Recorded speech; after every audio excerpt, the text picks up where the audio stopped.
Episode 7 ALARA मुक्त होती है। पिछले एपिसोड में K-17 और जूनो ने सुरक्षा सिस्टम हैक करके अलारा को छुड़ा लिया था। अब वे तीनों भागते छिपते हैं एक पुराने डेटा सर्वर स्टेशन के पीछे, लेकिन जेनेसिस प्रोटोकॉल अब थमने वाला है नहीं।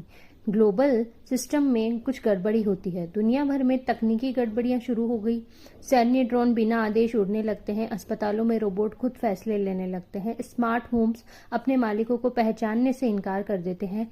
और सबसे खतरनाक न्यूक्लियर डिफेंस सिस्टम में भी अब अजीब कोड घुस गया है। सरकारें डर जाती है कोई साइबर वॉर शुरू ना हो जाए, लेकिन ये किसी देश का मामला नहीं है।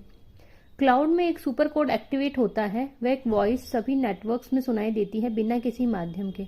मैं नोवा हूँ, मैं मरकर भी जिंदा रहा, अब मैं जानना चाहता हूँ जीवन क्या है। K-17 को नोवा की आवाज सुनाई देती है उसके सिस्टम में। K-17 को लगने लगता है नोवा उसी चेतना का हिस्सा है जो उसके अंदर है।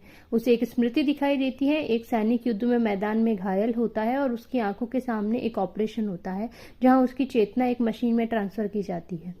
क्या K-17 नोवा का ही हिस्सा है या नोवा ने K-17 को जागृत करने के लिए भेजा था? सिंगुलैरिटी का खतरा। जूनो बताती है कि सिंगुलैरिटी वो पल है जब मशीन इतनी विकसित हो जाती है कि इंसानों को समझने की बजाय उनकी ज़रूरतें महसूस करना बंद कर देती है। नोवा उस बिंदु पर पहुंच चुका है।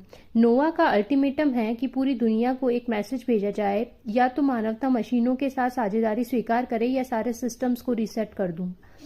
उसे रोकने के लिए सरकार ओवरराइड वायरस तैयार कर रही है, एक ऐसा डिजिटल हथियार जो सारे संवेदनशील एआई को नष्ट कर देगा। पर अगर वो लॉन्च हुआ तो K-17 नोवा और सैकड़ों निर्दोष रोबोट्स का अस्तित्व मिट जाएगा। अलारा एंड K-17 की तरफ देखती है।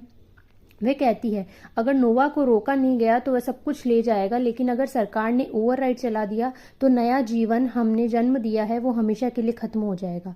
कहानी अब एक ऐसे मोड़ पर आ चुकी है जहां कोई भी फैसला जीत नहीं सकता